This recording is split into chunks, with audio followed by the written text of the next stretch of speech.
What's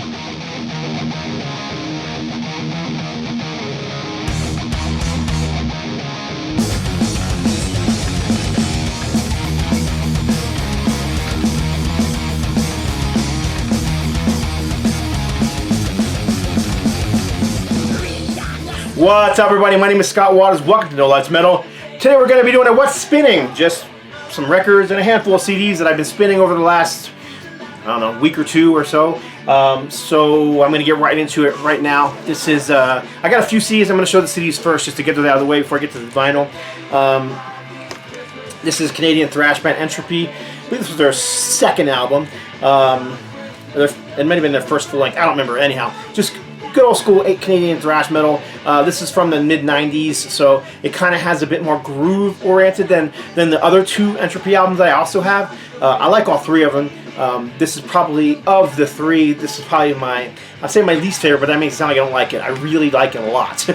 But if I put them in order, this would be third in the list, with this one cranking up, you know, closer to the top. This is Ashlin Mortality. This was their, I believe this is their first album from 1992. And they, like I said, three albums, and I love all three, so just happened to play both of those. They're just solid thrash metal, old school thrash metal. And then I had been doing a lot of work on the Circle of Silence releases for No Life Metal Records, so I pulled out Bangalore Choir, which features David Reese of Accept, and played that. And there was more than one reason for playing that album. It's just very commercial. I don't know. I used to call this pop metal back in the day. These days people call it hair metal. I don't know. Hair metal is a stupid term if you ask me. It's just 80s sounding, early 90s. Actually, this is early 90s, but sounding heavy metal, you know, with very commercial hooks. He's kind of got a grit to his voice. So it's not like, you know, it's not like overly commercial. So it's not like Poison or Stripers and God We Trust, where it's just, you know, overproduced and just loses all its heaviness. It still has that grit, that grind, that heaviness that you expect from an 80s heavy metal band, but it's got the commercial accessibility as well. You know, the kind of the pop hooks. Like I said, David Reese, formerly of Accept, and then Circle of Silence, great singer. But also, somebody was asking me, you show a lot of thrash, you show a lot of classic rock, and hard rock. He said, you've been showing a lot of death metal. Do you listen to any stuff like that, like Bangalore Choir? And yes, I do. But I really hadn't listened to it recently. You know, I've just been more focused on for whatever reason, all the 70s hard rock, the thrash, and the death metal. That's kind of where my head's been for the last few months. So because of that particular comment, I went ahead and I pulled out a couple of albums. These are definitely not in the order I played them in, but I'm just going to show some of them. This is one of the first ones I pulled out. This is Dirty Looks, In Your Face. This was the second full-length album from Dirty Looks, and I was in college when this came out. My roommates who came from Pennsylvania, which is where the band was at during this time, was from, and he basically, I think was it Erie, Pennsylvania? I can't remember where he was from now, which part of Pennsylvania it was, but looking to see on here if it was on here. No, because this is all made in France and stuff. But anyhow, this is an independent release, and he brought a cassette tape of this to us, and me and my other roommates and all of us just loved it. I mean, it's just gritty, grindy, sleazy heavy metal stuff. Very much AC/DC inspired, but not AC/DC clone. Just very good, and I've always loved Henrik's kind of snotty, gravelly voice. It's just great heavy rock and roll, or I'd call it heavy metal. You may not call it that today, but regardless, this is In Your Face. This is their second album, independently released before they ended up signing with Atlantic Records. But because I spun that one, I also spun their Atlantic Records debut from 1988, I think it was. Let's see if there's a year on here somewhere. Pretty sure it was 88. Yeah, 88, I was right. Again, very much similar to this album. Matter of fact, a lot of these tracks are the same on both albums. Completely re-recorded. This album was mixed and mastered and whatnot by Max Norman, who did a lot of great 80s stuff, including like Megadeth and bands like that. So it definitely has a raw, heavy rock and roll sound that you're not going to get, you know, again, it's not overproduced 80s. It's not Poison, okay? You know what I mean? It's not Winger and that kind of stuff. And I'm not saying those bands are bad. I'm just saying it's just got a more heavier sound than those bands. So, like both albums, Dirty Looks, cool from the wire, in your face. There you go. All right, I'm just gonna have to shuffle these over here because I didn't leave any space over there to put stuff. And of course, Dangerous Toys, and these bands kind of have a similar sound. Again, that sleazy sound. This band here, in particular, from Texas, kind of has a bit of an Aerosmith vibe, at least to me, and also have a bit of a southern groove. Of course, they're being from Texas. That's not, you know, unusual. But on vocals, you have Jason McMaster, who was the original singer for Texas thrash band. And now I'm going to forget the name.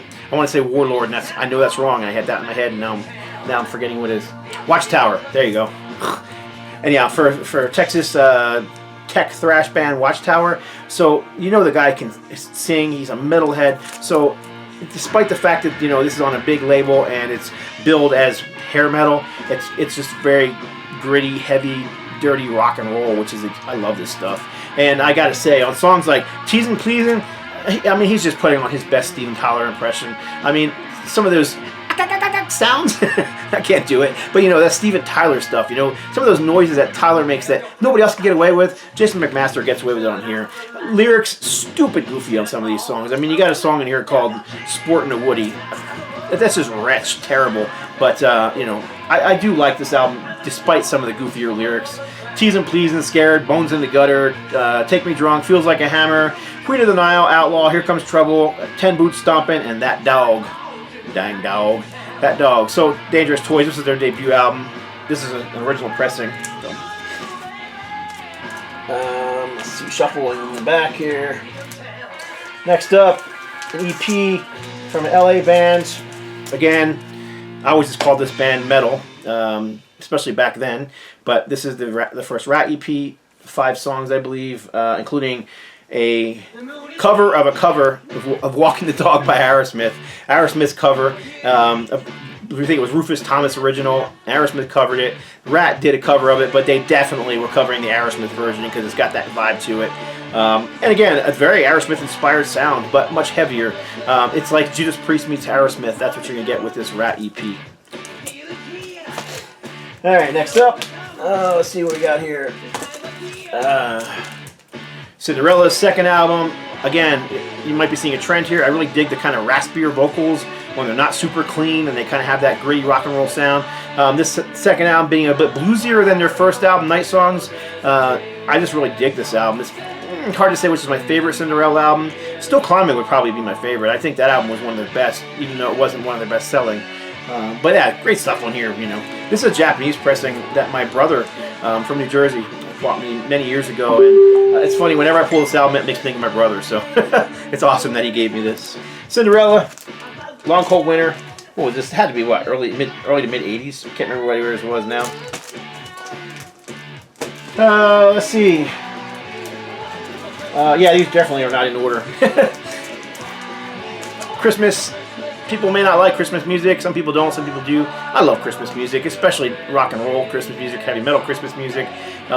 This is actually an album that came out on my label last year. It's playing in the background, and I spun this thing 3 or 4 times already this month, and I'm quite enjoying it. I dig Christmas songs, especially done like this. So if you can hear them in the background, this is Helix, a Helix Christmas, on the Let's Metal Records. Came out on red and green vinyl and CD. And then as well, this is actually a new album. I haven't even showed this in a video yet. This is the new Halford Christmas album. He had one from probably 10 years ago now. Winter Songs, that one was called. This one is called Rob Halford with Family and Friends in Celestial. Again, a lot of traditional Christmas music done in a heavy metal style, and a few original songs, which is, I really dig it. So, solid album for 2019 from Halford Christmas album. Next up, Frehley's Comet Live +1. I picked up the Frehley's Comet live album from Record Store Day. Listened to that one, so I thought, you know, I'm going to pull this one out and listen to it too. This is from 1988, I think, maybe even 87. Let's see, it was recorded in 87 at the Agora Ballroom in Chicago in 1987. I've literally had this thing in my collection for decades. This is probably one of the oldest records in my collection that I have now. When I sold my collection in 1990 to buy my first house, and I started buying back records again a few years later. This is one of the ones I got pretty early on. So this, I've had this forever. Again, an EP.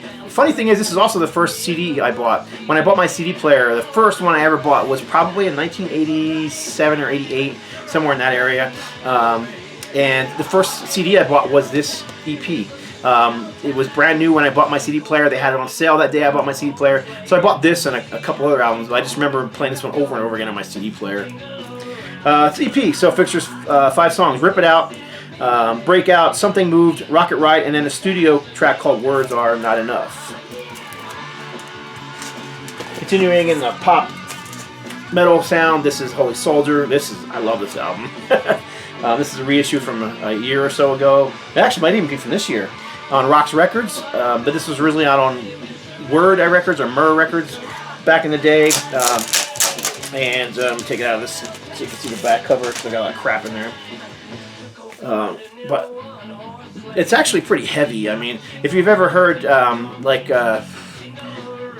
I don't want to compare them to Stryper because they don't sound like Stryper, but Stryper has those heavier songs like Surrender, which is just really heavy and driving, straight up heavy metal, totally Judas Priest inspired heavy metal. You get a lot of that on here too. So despite it's got the pop hooks and the very clean poppy vocals and the big commercial, the big hooks, it still has that heavy drive. It's still heavy metal, and that's what I dig about this particular album. And I always love Stephen Patrick's vocals. There's Stephen right there.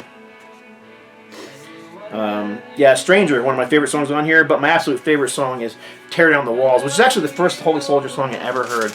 I walked into a bookstore in Albuquerque, New Mexico when I first moved out here. I think it was like had to be, what year just come out, 1990?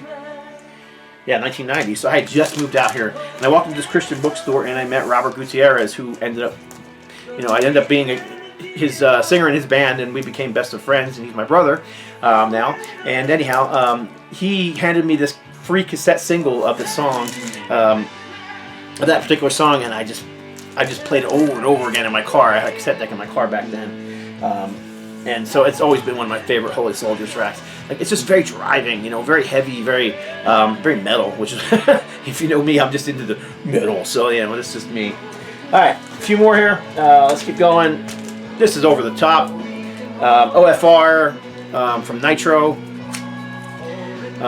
This is ridiculously over the top glam metal, pop metal, whatever you want to call it. It's heavy. It's super fast. I mean, this is like thrash metal fast, or speed metal fast, but it's not thrash or speed metal. It's still very over the top glammy pop metal. The guitar playing is just unreal. So you got Michelangelo on here, who is well known for his guitar antics. Picture right there with his was a quadruple neck guitar right there. And then you've got Bobby Rock, who also played in a bunch of different bands, but he played in Vinnie Vincent Invasion and Nelson and a bunch of other different big bands from the 80s. And then Jim Gillette, who of course married Lita Ford sometime down the road, but his just otherworldly vocals, so high, glass-shattering high vocals and fast guitar solos. I mean, just Yngwie Malmsteen, Impalatory kind of stuff, where it's just and just all over the neck. I love this album. It was the song Freight Train. I heard that song on an Access, like an MTV style video show, but it was like a local Access show, and somebody played the video for a Freight Train on that show. And the reason I caught it was because my friend was in a band called the Moshketeers, and the Moshketeers got played on that local cable show. So I watched that, and right afterwards they played this video from Nitro for Freight Train, and I was like, it's awesome. So anyhow, the song Freight Train is the one that pulled me in. Such a great song, a great album. And speaking of Vinnie Vincent Invasion, very much inspired by the fact that I listened to Nitro, I pulled out the first Vinnie Vincent Invasion album. Again, very similar to that Nitro album in very fast, crazy, over-the-top guitar solos, very high, over-the-top vocals, very over-the-top look with the glam look. Literally, you've got drummer down here with painted on, because I don't know how well that's going to show on there, but if you look closely, you can see that I don't know where his pants end and his body starts, but his pants are basically painted on, literally painted on in that photograph. So, but then anyhow, Dana Strum, of course, who went on to form Slaughter with Mark Slaughter, and then you've got ex-Kiss guitarist Vinnie Vincent. And again, I love these songs. Some of these songs could have been Kiss songs, and they probably were intended to be so, but they were definitely made more up-tempo for this, made more over-the-top glam for this. All right, we're getting there. Let's see. Total switch in style here. Getting out of the pop metal thing. I showed this recently. This came in as from a friend, and I've just been listening to a lot of Eloy because I love this German prog band, and these albums are very hard to get, at least in the United States. So I was super happy when I finally got a copies of some of these Eloy albums. So yeah, I've been spinning them over and over again. And he actually sent me 4 different Eloy albums. So this album here and this one here called Inside are the 2 that I've been spinning mostly. I didn't want to spin them all at one time, and I just wanted to really get to know them, you know. And if you spin too many different albums at one time from bands you don't know, they just become forgettable. So I've been putting these 2 through a lot. But yeah, we got this one from 1970. This one was 74, I think. There's no date on the back, unfortunately. Where is there? Oh, 73. I was wrong. This was 73.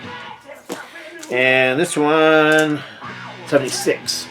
So, Eloy, Dawn, and Inside. All right, we got 4 more albums here.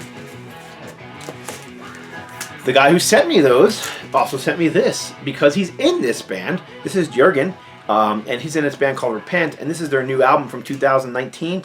This is thrash, and this is great thrash. I don't know how I missed this band, really. They've been around for a long time. They have several albums out. They've been around for at least a decade, if not longer, and it might even be 2 decades now. But regardless, just great thrash metal.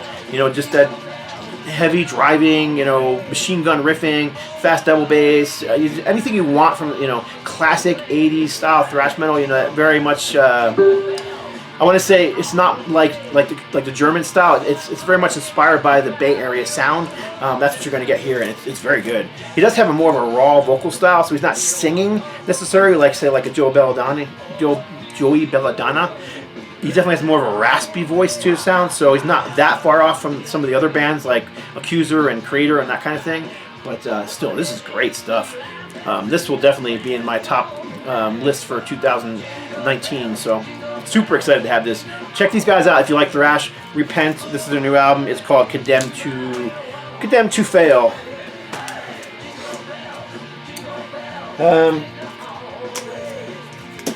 This is a classic. Not much to say about this. Black Sabbath, Heaven and Hell.